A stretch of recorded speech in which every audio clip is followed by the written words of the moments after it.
கல்வியில தமிழ்நாட்டை நம்பர் 1 மாநிலமாக்கும்னு சொன்னாங்க. விஷமாகும் மதிய உணவு, இடிந்து விழும் மேற்கூரை, தண்ணீர் இல்லா கழிப்பறை, இதுவே தமிழக பள்ளிகளின் அவல நிலை.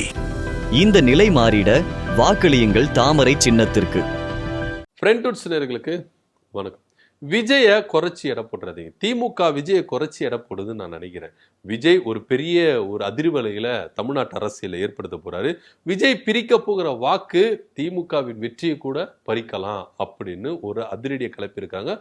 ஒரு எச்சரிக்கை விடுத்திருக்கிறாங்க மு.க. அழகிரியின் மகள் கயல்விழி அப்படின்னு சொல்லலாம். இவங்க முன்னாள் முதலமைச்சர் கருணாநிதியின் அவர்களுடைய செல்ல பேத்தி அப்படின்னு கூட சொல்லலாம். மு.க. அழகிரி ஒரு காலகட்டத்துல தென் மண்டலங்கள்ல அப்படியே கோலோச்சி வந்தார். அவருடைய கண்ட்ரோல் இருந்து பாத்தீங்கன்னா தமிழ்நாட்டை நீங்க வட தமிழகம் தென் தமிழகம் பிரிச்சீங்கன்னா தென் தமிழகத்தை ஃபுல்லாவே தன்னுடைய கண்ட்ரோல் வச்சிருந்தார். திமுகவின் கோட்டையா வச்சிருந்தார். அவர் நினைக்கிறதுதான்ப்பா அப்படின்ற ரேஞ்சில் அவர் வச்சிருந்தாரு. அந்த அளவுக்கு கோலோச்சினார். சிங்கம் போல இருந்தாருப்பா திமுகவில் அப்படின்னு கூட பல பேர் என்ன பண்ணாங்க சொல்லியிருந்தாங்க. அதுக்கப்புறம் இங்க குடும்ப சண்டையினால கொஞ்சம் கொஞ்சமா அவர் விலகி வீட்டுக்குள்ளேயே என்ன பண்ணிட்டாரு, முடங்கி கிடந்துட்டாரு அப்படின்னு சொல்ல. தன்னுடைய சொந்த மகனுக்கு ஒரு பிரச்சனை, உடல் ரீதியா ஒரு பிரச்சனை வந்தது. அதுல முழுக்க அவர் கவனம் செலுத்தினதுனால கட்சியில அவர் ஃபுல்லா ஈடுபட முடியல அப்படின்ற ஒரு விரக்தி தான். அது முழுக்க அவர் என்ன பண்றாரு, தன்னுடைய மகன் கூடவே என்ன பண்ணிட்டாரு, காலங்களில் செலவிச்சு இப்ப வீட்டுக்குள்ளேயே அவர் என்ன பண்றாரு இருக்கிறாரு. இருந்தாலும் அரசியல்ல அவங்களுடைய பங்களிப்பு அப்படின்றது நிச்சயம் இருக்கும். தேர்தல் வரமுறையில் அதனால அவருடைய பங்களிப்பு இருக்கும் அப்படின்னு சொல்லப்படுது. கயல்விழி அவர்கள் இப்போ திடீர்னு பாத்தீங்கன்னா திமுகவுக்கு எதிரான ஒரு கருத்தை சொன்னதுதான் இப்போ அரசியல் வட்டாரத்திலேயே ரொம்ப பரபரப்பா பேசப்பட்டிருக்கு. மு.க. அழகிரி அவங்களுடைய செல்ல மகள் அப்படின்னு சொல்லலாம். முதல்வர் ஸ்டாலின் அவர்களுடைய அண்ணன் மகன்.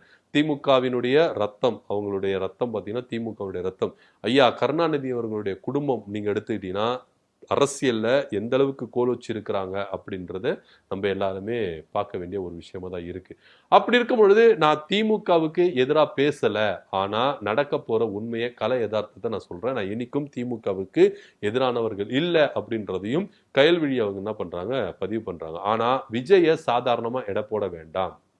விஜய் பிரிக்க போகிற வாக்குனால தமிழ்நாட்டில் தொங்கு சட்டமன்றம் அப்படின்றது கூட வரலாம். அந்த அளவுக்கு விஜயனுடைய கள நிலவரம் அவ்வளவு ஸ்ட்ராங்கா இருக்கு அப்படின்னு. ஒரு காலகட்டத்தில் திமுக கூட்டணி இவங்க தான் அப்படின்னும் பொழுது இவங்க தான் வெற்றி பெறுவாங்க அப்படின்னு எல்லாரும் அங்கீகரிச்சாங்க. ஆனா விஜயனுடைய வரவுக்கு பாரும் இது கொஞ்சம் கொஞ்சமா மாற ஆரம்பிச்சிருது.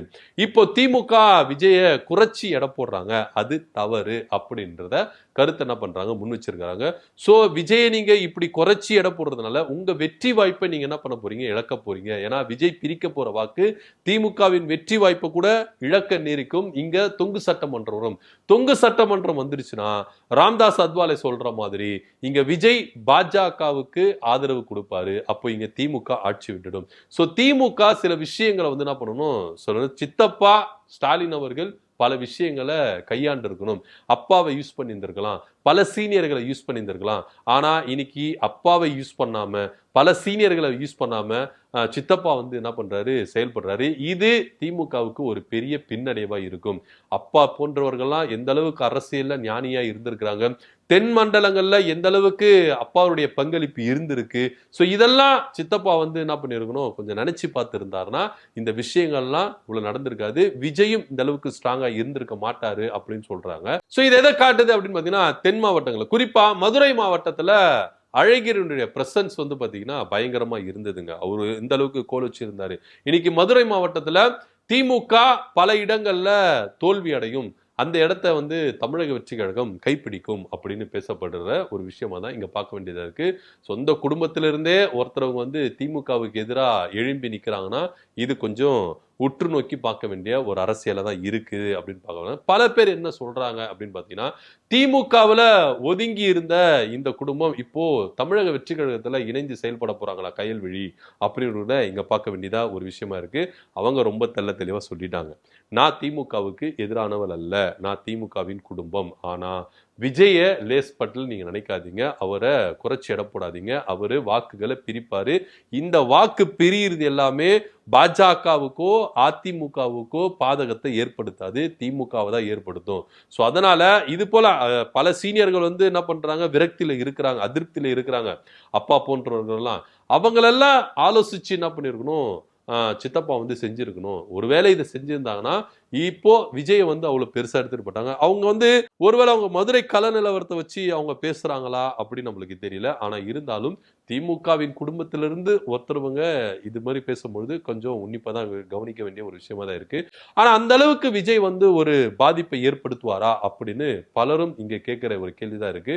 ஆனா அவங்க சொல்ற மாதிரி விஜயனுடைய பாதிப்பு இங்க திமுகவுக்கு கிடையாது அப்படின்னு ஒரு புள்ளியில நம்ம பார்க்க வேண்டிய ஒரு விஷயமா இருக்கு. ஏன்னா இதுவரைக்கும் வருகிற எல்லா கருத்து கணிப்புகளும் திமுகவுக்கு ஆதரவாக தான் வருதே கண்டி இங்க யாருக்கு போட்டி அப்படின்னு பாத்தீங்கன்னா அதிமுகவுக்கும் தாவேகாவுக்கு தான் போட்டி. 2ஆம் இடத்துக்கு யார் வராங்க அவங்களுக்கு தான் போட்டி நடக்குது அப்படின்னு சொல்லிட்டு தான் எல்லா கருத்து கணிப்புகளும் இப்போ வராங்க. அது வந்து பாத்தீங்கன்னா பல கருத்து கணிப்புகள் வந்துருச்சுங்க. அது வந்து திமுகவுக்கு ஆதரவான கருத்து கணிப்புகளா இருக்கட்டும், திமுகவுக்கு எதிரான இருக்கிற கருத்து கணிப்புகளா இருக்கட்டும், எல்லாத்திலும் திமுகவுக்கு ஆதரவா தான் வருது. இவ்வளவு ஏன் எடப்பாடி பழனிசாமி ரகசியமா எடுத்த சர்வேல கூட திமுக தான் ஆட்சியை பிடிக்கும் அப்படின்னு சொல்லப்படுது. இதுல அதிமுக 3ஆம் இடத்துக்கு போறதுக்கான வாய்ப்புகள் இருக்கு அப்படின்னு ஒரு சில கருத்து கணிப்புல சொல்றாங்க. சோ சுத்தி வளைச்சு பார்த்தோம்னா கயல்விழியோடைய கூற்று இங்க தவறா போறதுக்கான வாய்ப்புகளும் இருக்குது அப்படின்னு பார்க்கப்பட்டது இருக்கு. தன்னுடைய அப்பாவுக்கு அங்கீகாரம் இங்க வந்து கிடைக்கல அப்படின்ற ஒரு விரக்தியில அவங்க அப்படி பேசுறாங்களா அப்படின்னும் எடுத்துக்கொள்ள வேண்டியதா இருக்கு. ஆனா கள நிலவரத்தை அவங்க பேசுறாங்க அப்படின்னு தான் இங்க பார்க்க வேண்டியதா இருக்கு. ஏன்னா இதே மு.க. அழகிரி அவர்கள் தென் மண்டலங்கள்ல எந்த அளவுக்கு கோல் வச்சினாரு, திமுகவின் வெற்றி வாய்ப்புகள் எந்த அளவுக்கு அவர் போராடினாரு அப்படின்றது எல்லாமே நம்ம பார்த்திருக்கிறோம். இப்போ குடும்ப சூழ்நிலை காரணமா அவர் அரசியலை விட்டு ஒதுங்கி இருக்கிறாரு. இவ்வளவே அவர் கூடயே நம்பிக்கையா இருந்த ஒருத்தர் கூட இப்போ சமீபத்துல அதிமுகல போய் சேர்ந்தாரு அப்படின்னு தான் இங்க பார்க்க வேண்டிய ஒரு விஷயமா இருக்குது. என்னதான் இருந்தாலுங்க விஜய்க்கு திமுக குடும்பத்திலிருந்து ஒருத்தருங்க ஆதரவு தெரிவிக்கிறாங்கன்னா கொஞ்சம் உற்று நோக்கி பார்க்க வேண்டிய விஷயமா தான் இருக்கு. இதை பத்தியோட கருத்து என்ன அப்படி கீழே கமெண்ட் பண்ணுங்க. நன்றி, வணக்கம்.